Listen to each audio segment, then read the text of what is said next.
प्रश्नोत्तरी। इस कार्यक्रम के पुण्यार्चक हैं स्वर्गीय श्री सौभाग्यमल जयंत पाटनी की स्मृति में भाई एवं भ्रातृवधु टीकमचंद सुशीला, बाबूलाल शकुंतला, अरविंद, रेणु, पुत्र एवं पुत्रवधु सुनील, संगीता, पौत्र एवं पौत्रवधु साहिल, प्रज्ञा, उत्सव, स्वर्णिमा, प्रपौत्र रूहान, पुत्री एवं दामाद सुनीता, करमचंद जैन, अनुपमा, राजकुमार पहाड़िया, अर्चना, पंकज जैन, निवासी Kolkata, firm Saubhagyamal Tikamchand, Borojalinga tea company, Burnie Braes tea company, Tarkeshwar cold storage, Nalikul cold storage.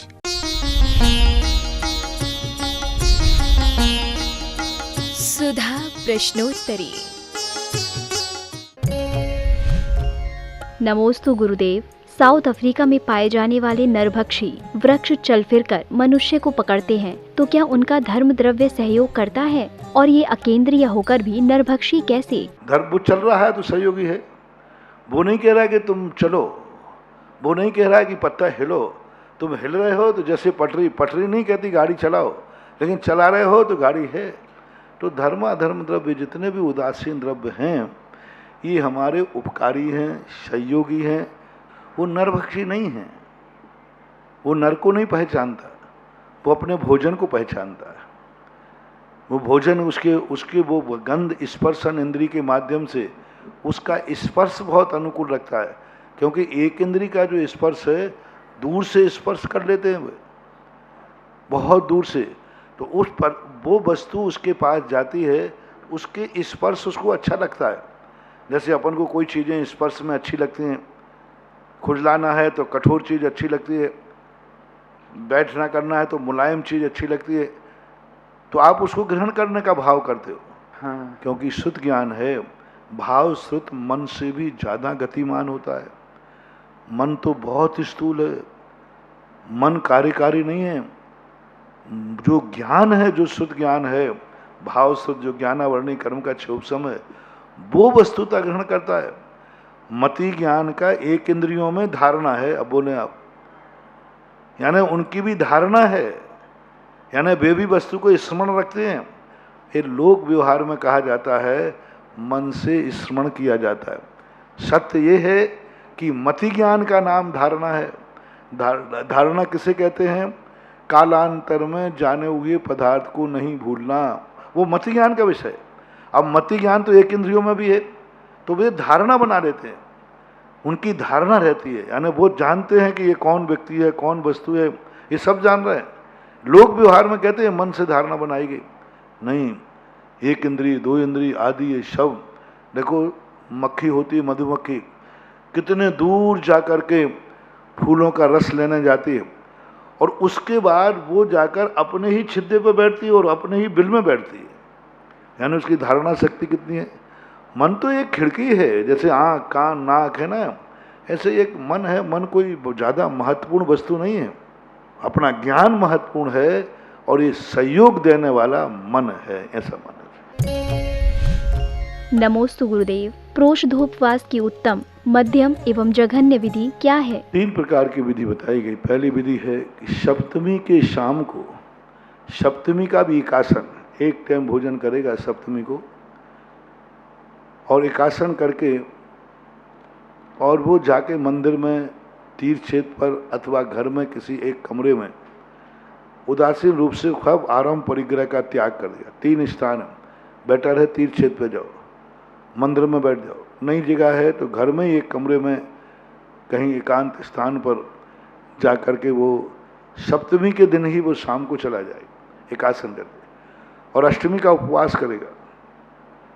नवमी के दिन 2 रातें मंदिर में बिताएगा, 2 रातें अपने कमरे में उदासीन, आराम परिग्रह त्याग, मौन, संसार से, परिवार से मौन, परिवार के लोगों से किसी प्रकार का संबंध नहीं रखेगा। रिश्तेदार आ जाएं तो उनको भी जय जिनेंद्र आदि कुछ भी नहीं, कोई संबंध नहीं, आराम परिग्रह संबंध सब त्याग, उत्कृष्ट रूप से बता रहा हूँ। परिवार से भी नहीं रखेगा, कुछ भी नहीं, परिवार से मौन, कोई व्यापार धंधा आदि किसी संबंध में कोई सलाह नहीं, परामर्श नहीं, बेटे से, पिता से, परिवार से कुछ नहीं बोलेगा किसी से, सब त्याग करके, और 2 रात और 1 दिन, नवमी के दिन प्रातःकाल उठ करके वो जाकर के स्नान आदि से निर्वृत्त, स्नान भी नहीं करेगा उस दिन, मंजन भी नहीं करेगा। सप्तमी के दिन वो स्नान आदि सब करके फ्रेश होके गया है, अब वो शौच लघु शंका भी नहीं जाएगा। उसके दिन सब आहार निहार विहार सब बंद हो गए। ये उत्कृष्ट विधि बता रहा हूँ। स्नान मंजन कुछ नहीं, अभिषेक पूजन भी नहीं। अभिषेक पूजन नहीं करेगा, भाव पूजन करेगा, द्रव्य से भगवान का अभिषेक नहीं करेगा। और ऐसा दिन व्यतीत करने के बाद रात्रि व्यतीत करे, रात्रि में यथाशक्ति जागरण करे, और फिर नवमी के दिन जाकर के स्नान करके निवृत्त होकर पूजा पाठ करके यदि पात्र है तो उनको आहार दान आदि दे करके अपनी पालना करेगा। ऐसे ही 13, 14 और पूनम का लगाना। मध्यम विधि ये है कि सप्तमी और नवमी के दिन एकासन नहीं करेगा, मात्र अकेला अष्टमी या 14 का उपवास करेगा बस, और कुछ भी नहीं करेगा। और सप्तमी तक खूब सबसे बोलेगा, सब करेगा। जैसे अष्टमी चालू होगी तो मौन ले लेगा और एकांत में अपना पूरा दिन और रात 24 घंटे व्यतीत करेगा। जघन्य विधि ये है कि यदि उसकी शक्ति नहीं है उपवास करने की तो एकासना करेगा। 14 के 3 एकास, जघन्य के भी भेद हैं, जघन्य के भी 3 भेद हैं। तीनों दिन एकासन कर लेगा, सप्तमी अष्टमी और नवमी 3 एकासन करेगा। उत्कृष्ट जघन्य। मध्यम ये है कि माँ चतुर्दशी का एकासन करेगा। चतुर्दशी को भी एकासन नहीं, अन्न नहीं लेगा, पानी ले लेगा, फलाहार ले लेगा एक टाइम। ये मध्यम विधि है। 14 अष्टमी के दिन, पर्व के दिन भी वो कुछ ना कुछ ड्राई फ्रूट वगैरह, कुछ दूध पानी लेकर के, क्योंकि शक्ति नहीं। जघन्य विधि ये है कि अष्टमी और 14 के दिन एक टाइम भोजन करेगा भरपेट, अच्छी तरह भोजन कर लेगा, पानी आदि ले लेगा कायदा से, फिर शाम को पानी भी नहीं लेगा। ये जघन्य विधि है। फिर भी यदि कोई विशेष परिस्थिति आ जाती है, सप्लीमेंट्री ग्रेस में यह है कि अब शक्ति नहीं है तो वो 14 अष्टमी के दिन शाम को पानी अकेला ले लेगा। बस इतना ही विधि पुरुषोपास की है। जिसकी जैसी शक्ति हो वैसी करना चाहिए, आकुलता नहीं करना चाहिए। हमारा जैन दर्शन सबसे बड़ा चीज कहता है, अपनी आवश्यक क्रियाएं बंद नहीं होना चाहिए, ऐसा कार्य करें। नमोस्तु गुरुदेव। एक राजू क्या होता है? एक राजू के संबंध में ऐसा आता है, एक निश्चित प्रमाण वाला लोहे का गोला इतना वजनदार हो कि एक समय में 1 लाख योजन चले। एक समय में 1 लाख योजन चले। आपको समझाने के लिए बता देता हूँ, 1 सेकंड मान लो आप, हालांकि एक समय में असंख्यात समय होते हैं, फिर भी एक सेकंड में 1 लाख योजन चलता है। 1 लाख योजन का अर्थ क्या? 2000 कोस का एक योजन, 2000 कोस का। तो 1 लाख में 2000 का गुणा करोगे तो कितना आएगा? फिर इसमें जितना आवे उसको दूना कर देना तो मील बन जाएंगे, उसको डेढ़ा कर देना तो किलोमीटर बन जाएंगे। तो इतना एक सेकंड में चला, दूसरे सेकंड में उससे दूना चला, तीसरे सेकंड में जितना दूसरे सेकंड में उससे दूना चला। यानी पहले सेकंड में 1 लाख, दूसरे सेकंड में 2 लाख, तीसरे सेकंड में 4 लाख, चौथे सेकंड में 8 लाख और 5वें सेकंड में 16 लाख। ऐसा दूना का 6 महीने में जितने सेकंड आवे, 6 महीने के सेकंड कह रहा हूं, घंटे भर के नहीं। 1 घंटे के 4 सेकंड होते हैं, ऐसे 6 महीने के घंटे निकालो। 1 मिनट में 60 सेकंड होते थे, घंटे में नहीं, 1 मिनट में 60 होते। फिर घंटे निकालना, फिर 6 महीने के मिनट निकालना, फिर सेकंड निकालना, और प्रति सेकंड दूना दूना करते जाना। ऐसा 6 महीने तक वो जहां पहुंच जाए उतना राजू जान लेना, मैंने बता दिया, आप लोग नाप लेना। 20 करोड़ कोस 1 सेकंड में चला। अब 20 का दूना कर दो तो 40 करोड़ मील, और 40 के डेढ़े करो 60 crore kilometre. 60 crore kilometre 1 second में चला। दूसरे सेकंड में 120 लाख करोड़ किलोमीटर चला। पर ऐसा दूना करते करते 6 महीने में जहां पहुंचे उतने का 1 राजू होता है। ऐसा। नमोस्तु गुरुदेव। केवलियों में स्थिति एवं अनुभाग बंद होता क्या है? नहीं बंद होता। केवली भगवान जो ईरिया पाथासुर करते हैं, मात प्रकृति और प्रदेश बंद ही होता है। एक नहीं, संबंध होता ही नहीं, स्थिति नहीं पड़ती उसमें, वो तो आया गया, बस रुकना नहीं है। एक समय बढ़ती स्थिति भी नहीं होती, प्रकृति और प्रदेश बंद होता है। पूज्य वीर सेन स्वामी महाराज ने एक जरूर लिया कि अनुभाग बंद तो वहाँ नहीं है, लेकिन वो इतना मधुर होती है साता, मात्र एक ही कर्म का आश्रय होता है साता वेद, इतनी मधुर होती है, इतनी सुख देने वाली होती है कि जिंदगी भर की असाता भी उदय में आ जाए तो उसके फल के सामने कुछ भी नहीं है।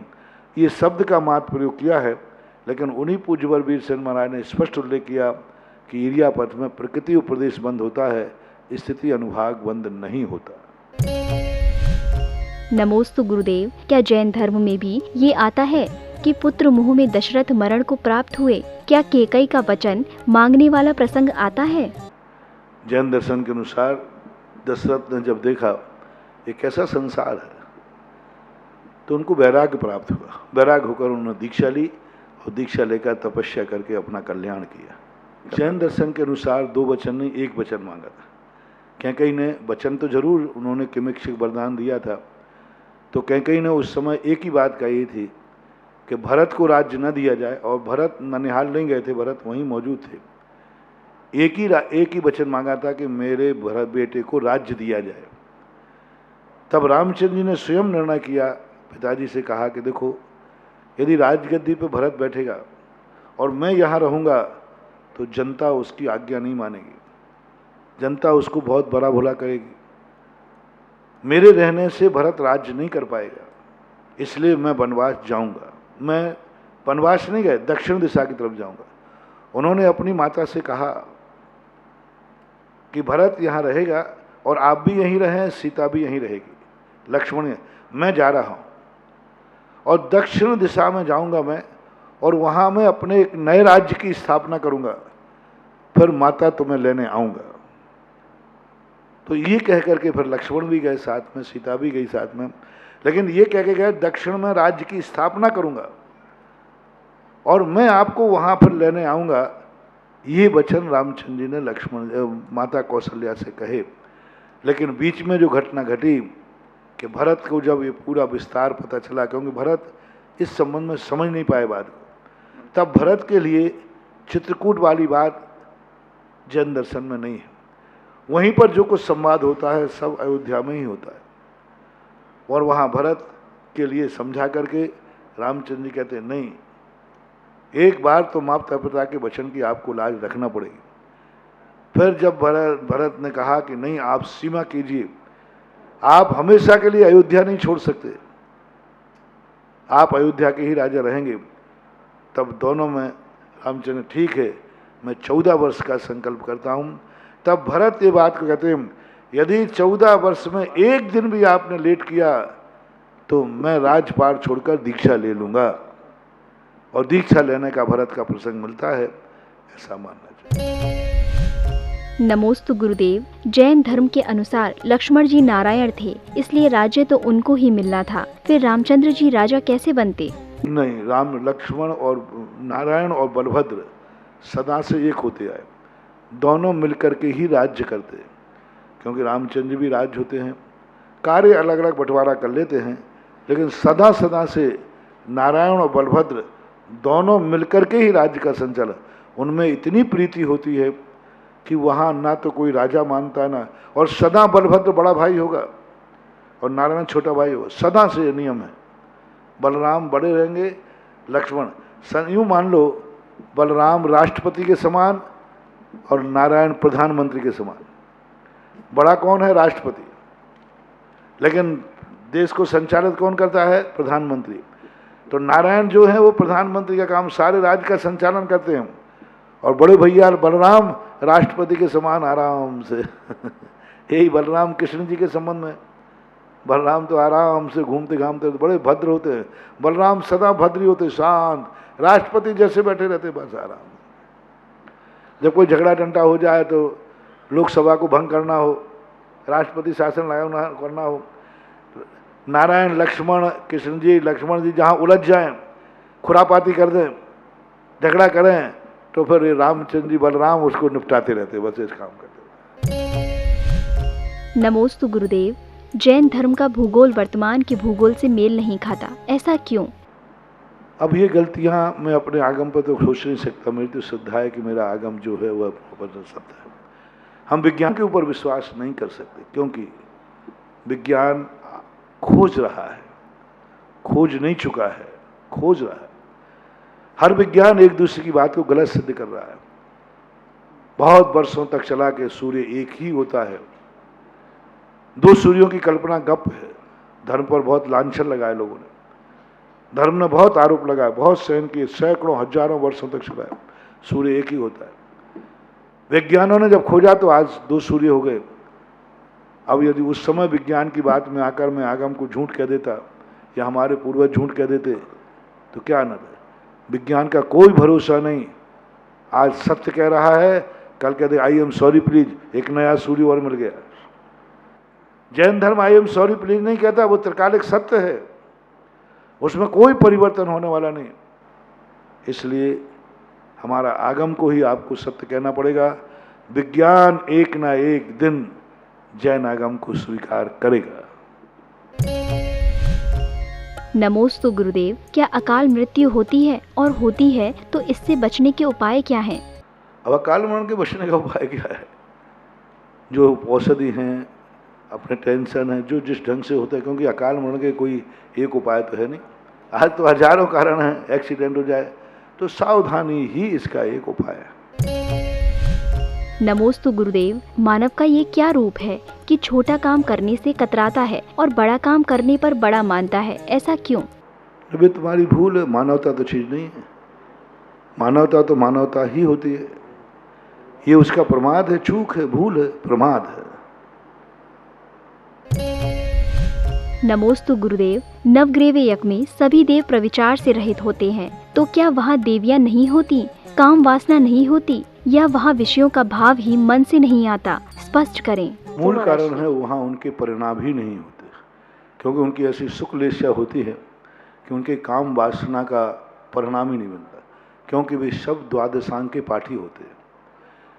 जो द्वादशांग के विशेष पाठी होते हैं, हालांकि जैसे विशेष रूप से सौधर्मेंद्र एक अपवाद है। हालांकि सौधर्मेंद्र के संबंध में, पूरे द्वादशांग का पाठी के संबंध में कई मतभेद हैं, लेकिन जो द्वादशांग के पाठी होते हैं प्रायः देवों में, वे सब प्रविचार से रहित होते हैं। जैसे लोकांतिक देव, नौवें ग्रह के ऊपर के देव, क्योंकि वो पूरे द्वादशांग के ज्ञाता होने से उनकी तत्व दृष्टि, उनका ज्ञान, चाहे भले वो मिथ्या दृष्टि क्यों ना हो, अभव्य क्यों ना हो, फिर भी उनके परिणामों में इतनी मंदता, निर्मलता आ जाती है कि उनके इंद्रिय विषयों के प्रति परिणाम ही नहीं होते, परिणाम ही नहीं जाते, उनके भाव ही नहीं होते, क्योंकि विशुद्धि इतनी ज़्यादा बढ़ जाती है। मूल कारण है। और उसी विशुद्धि के अभाव के कारण से वहाँ काम वासना उत्पन्न करने वाले निमित्त, द्रव्य वासना, वेद तो वहाँ है, चारों संज्ञाएं हैं, आहार, भय, मैथुन और परिग्रह, ये चारों संज्ञाएं उनके पास हैं। मैथुन संज्ञा उनके पास है, लेकिन ऐसे ही है जैसे मुनिराजों के पास होती है, जैसे श्रेणी में होती है। मैथुन संज्ञा 9वें गुणस्थान तक होती है, लेकिन अव्यक्त रूप होती है।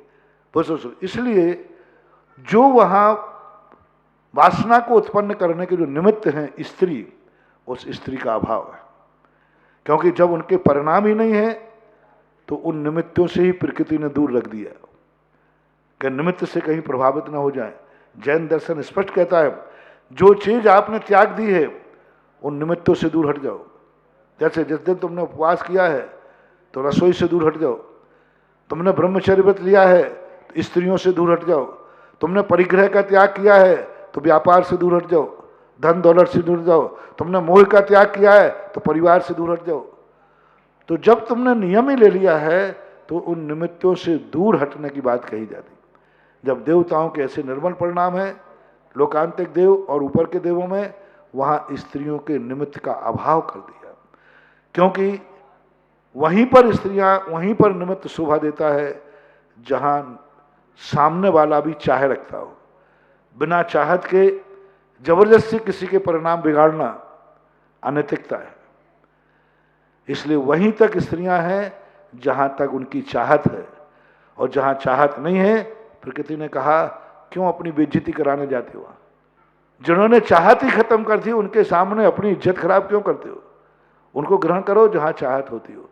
इसलिए नौवें ग्रीव एकादशी से प्रविचार रहित है, स्त्रियां भी नहीं हैं, उनके परिणाम भी नहीं है, और उनकी तत्व दृष्टि, तत्व चर्चा ही उनके जीवन का आधार होता है।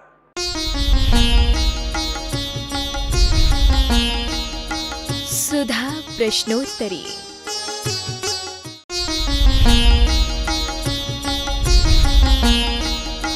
सुधा प्रश्नोत्तरी। इस कार्यक्रम के पुण्यार्जक थे स्वर्गीय श्री सौभाग्यमल जैन पाटनी की स्मृति में भाई एवं भ्रातृवधु टीकमचंद सुशीला, बाबूलाल शकुंतला, अरविंद, रेणु, पुत्र एवं पुत्रवधु सुनील, संगीता, पौत्र एवं पौत्रवधु साहिल, प्रज्ञा, उत्सव, स्वर्णिमा, प्रपौत्र रुहान, पुत्री एवं दामाद सुनीता, करमचंद जैन, अनुपमा, राजकुमार पहाड़िया, अर्चना, पंकज जैन, निवासी Kolkata, firm Saubhagyamal Tikamchand, Borojalinga tea company, Burnie Braes tea company, Tarkeshwar cold storage, Nalikul cold storage.